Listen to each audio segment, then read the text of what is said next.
Welcome back to the Boston Celtics newsfeed. This is Celtics Roundtable. I'm Matt Ignall alongside Jonathan Levy and my brother Jonathan. We are going to do another rapid-fire question and answer thing, cover a lot of topics.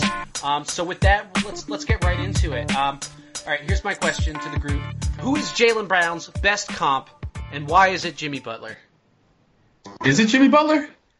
I asked why is it Jimmy Butler? I don't know. I don't think it's Jimmy Butler. You say similarities. I don't see many. I mean, I guess they both listen to country music and train in the off season and have similar haircuts and similar frames. But, you know, their games and their backstories couldn't be more different. Jaylen is the one and done, highly touted number 3 pick who gets time as a rookie, and Jimmy Butler was the ultimate blue collar, Mr. Irrelevant second rounder buried on the bench his rookie year turned star. Last pick of the first round. Excuse me. The biggest similarity to me is their strong frame and confidence. But at 19 years old, I doubt Jimmy Butler had the size that Jaylen's blessed with. Jimmy's like a point guard out there. I don't think Jaylen's really a point guard out there. What is the same for you? Okay, so the biggest similarity, I guess, to me is the free throw rate, which Jimmy Butler was great at in college. Jaylen Brown was great at it in college. He's going to be great at it in the NBA. Yeah, the physical stuff is pretty similar to me. The athleticism, too. I would say Jaylen Brown's a little bit faster. Levy's going to disagree with this hard, but I actually do think that Jaylen Brown's handle is pretty advanced for his age and his size. He's very sloppy with it now, but that's been a strength of his in transition, particularly at Cal. He's just got to learn how to do it in the NBA. But I just think in like terms of the play style, where I see Jaylen Brown going, you're going to be able to give him to the ball and ask him to go one-on-one. You're going to ask him to go to the rack. You're going to ask him to shoot open threes. You're going to ask him to defend the same players that Jimmy Butler does. I can't think of a better comp. It's not perfect, obviously. Okay, well, I mean, I disagree with the Jimmy Butler comp, but I don't disagree with the handle point you're making at all. His handle may be advanced for his age. It's just not NBA ready yet, so I'd like him to not do it yet. You know, I'd like him to, like, wait for better spots, basically. My comp is a bit of a stretch, I'm not going to lie, but I think it's Kawhi Leonard. So, guy who's a little raw coming in. Yeah, laugh it up, boys. He's a little raw coming in. Defense is a strength already, even at this age. Fantastic elite athlete. Shows surprising actual shooting, even from the outside. Kawhi took a while to get there. Actually, Jaylen may be getting there a little faster even. But they both were seen as not good three-point shooters coming into the league. Kawhi is now an excellent three-point shooter. Jaylen's working his way to it. I don't know. Give it 3 or 4 years. I could see him growing into that role. Maybe not that level of defense, but a great defensive small forward who can rebound, who can hit the three, who drives to the hoop, who can get you a bucket from the half court, a 2, a 3, whatever you need. I don't know. My comp is Harrison Barnes. Huh. The similarities I see between them are they came into a winning organization. They're both strong-bodied, intellectual, kind of stoic guys out there. You know, Jaylen Brown has all the speed and vertical in the world, but he's not really shifty. Harrison Barnes, I feel, at that point in his career was kind of the same way. All right, next question. Ignall brothers. Yeah. What do the Celtics have to do for you to feel great about this season in the playoffs? We've heard this before, but get out of the first round. I'm going to take it a step further. I'm going to say Eastern Conference Finals for me to feel great about this season. Mm-hmm. I'll feel good about this season if they get out of the first round. Yeah, and I'll double down and say Banner 18 would not be so bad anyway. But if Zaire is on to something, I would love to see Isaiah Thomas hoist the Larry O'Brien trophy. Let me amend mine a little bit. If the Celtics get to the Eastern Conference Finals and were to get like swept by Cleveland, that would leave a pretty bitter taste. I feel like for me the answer is they don't have to get to the Eastern Conference Finals, but they have to force at least 7 games in the second round, and it has to be a tight, fun 7th game. It has to be close, no blowouts here. There's no such thing as a fun Game 7 loss. Well, you know what I mean. Like, it comes down to the wire, lots of lead changes, and they lose at the end. I'm okay with that if they lose to the Wizards or the Raptors in 7 at the end of Game 7. I'll feel great about this season. I feel like we're right there and like a clear stepping stone for next season, like something to build on. That to me is like the minimum of feeling great about it, though. Like a loss in 6 or getting blown out in Game 7, I'm going to feel kind of like it was a perfectly fine year, but I won't feel great about it. So I asked this question on the last show, but you guys went in a different direction and never answered. It was about the Chicago Bulls, who are a terrible basketball team, I feel, at this point. My question to you both is, who has the worst supporting cast, New Orleans or Chicago? So New Orleans around Anthony Davis, you mean? Anthony Davis and DeMarcus Cousins, right? He's so on the team, no? Well, that's cheating. Then you're saying the best supporting cast around Butler and Wade, or just around Butler? Butler and Wade. Come playoff time. I mean, if Al Horford's a star, Dwayne Wade's still a star, right? Yeah. All right, so the best supporting cast around each of their two alphas. Okay. Yeah.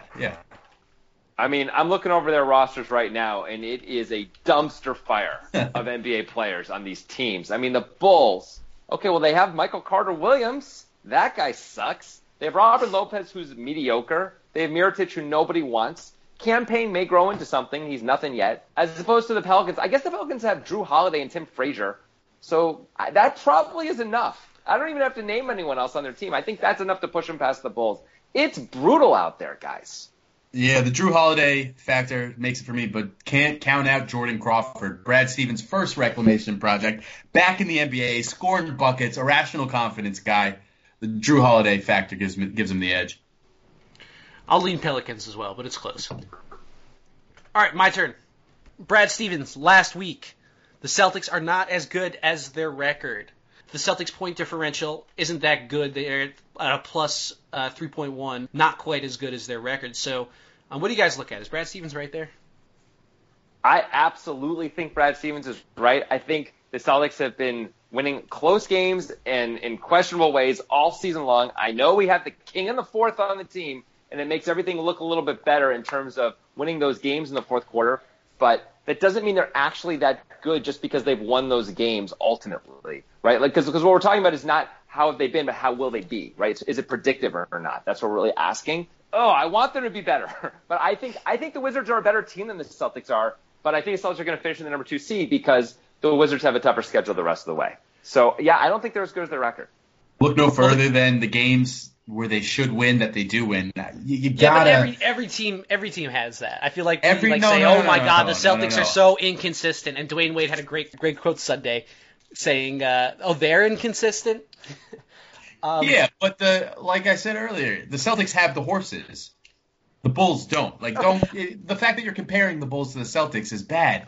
Like, Dwayne Wade should not even think of them in the same breath. They are a stagnant team with no future and no shot at any playoff success.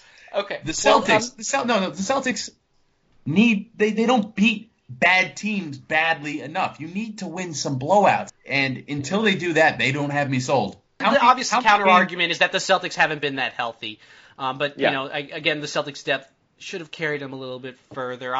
You look at all these stretch of games, and how often has Isaiah Thomas had to do some superhuman type play to bail the Celtics out to gain a victory in the fourth quarter? Like, it's hard to do it when you only have one star. Agreed. I mean, the guy's hit, in at least 4 or 5 games, he's hit what seems like 27-foot threes, that absolutely had to go in, otherwise they were going to lose, and he hit all of them. And that's probably a bit low. Like, I'm thinking more to 10. I have another question. All right, so our best guess from what happened at the trade deadline is that the Celtics were willing to part with the 2017 pick, but they weren't really willing to part with it completely unprotected, whether it was top 1 or top 2. If you're the Bulls, and we witnessed their horrific performance on Sunday, where Jimmy Butler was probably as disinterested as I've really seen him. What he scored, like 5 points or something like that? I mean, he just wasn't attacking at all. The Bulls' future looks pretty bleak right now. It doesn't look like they have a direction at all. The Bulls obviously weren't willing to do a deal that the Celtics favored. But Levy, if you were the Bulls, would you have been willing to trade for that 2017 pick, even if it had a top 1 or 2 protection on it, if it meant giving up Jimmy Butler? I mean, I don't think so. There's always, it would depend on what other parts were included. But if we assume it's like Jay Crowder and another number 1 pick or something like that. I'm assuming it would roll over into the 2018. That was definitely the implication, I think. Yeah. Oh no, of course. But but you don't mean straight up. Like I mean, Jimmy Butler would. If you're the Bulls, sure, another piece. Yeah. That's what I'm saying. So there's a few extra pieces. The normal pieces we'd expect, like I'm saying, Jay, the protected Nets pick, and maybe another first rounder or something like that. And of course, it would roll into the 2018 pick.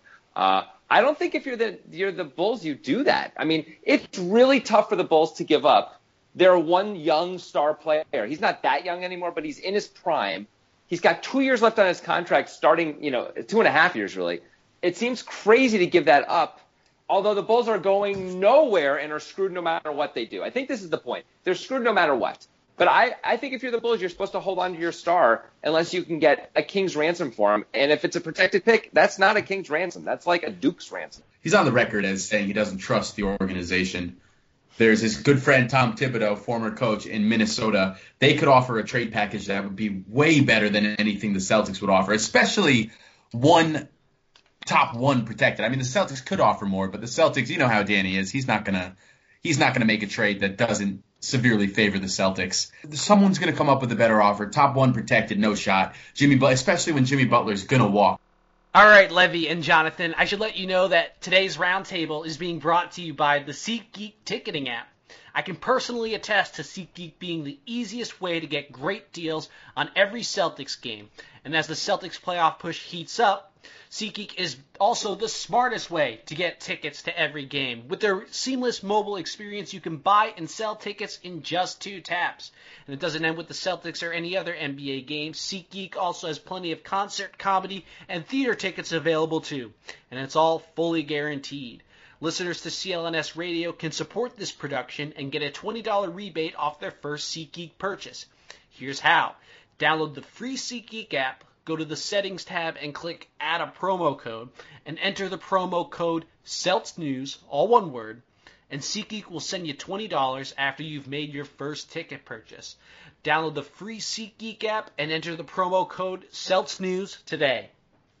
Wow, isn't it incredible how much everyone almost gave up for Chris Dunn? Like, there were these huge offers, almost happening. Celtics at 3, Wolves at 5 with the Bulls. It sounded like Jimmy Butler was part of those deals. Would you rather have starting a point guard right now? I'm just going to put this out to both of you guys. Chris Dunn or a bowl of oatmeal? Like, what do you think is more likely to be successful for your team? What flavor? That's a good question. It's got to be cinnamon raisin, right?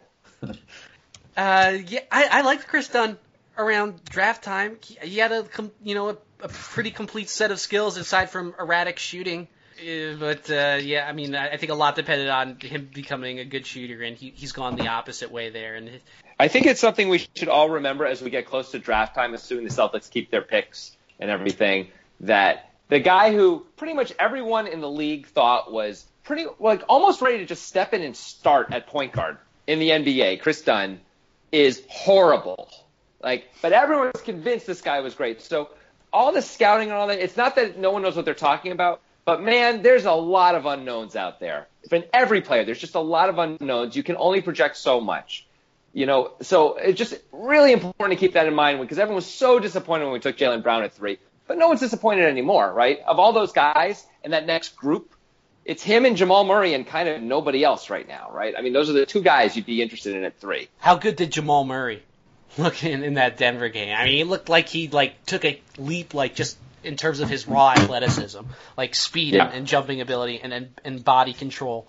That's fine. He had good body control around the rim. He was actually a surprisingly good finisher at Kentucky. It was a little he had hard a reputation. I'm saying he had a reputation of being just too slow for his position. He's never going to be a good defender, but he at least tries hard. I couldn't really see how well Jamal Murray was playing or not because the tears made everything really blurry, as they were just rolling down my face. Pain and the sadness of that horrible loss. Okay, tomorrow will be a better day. It'll be a better day.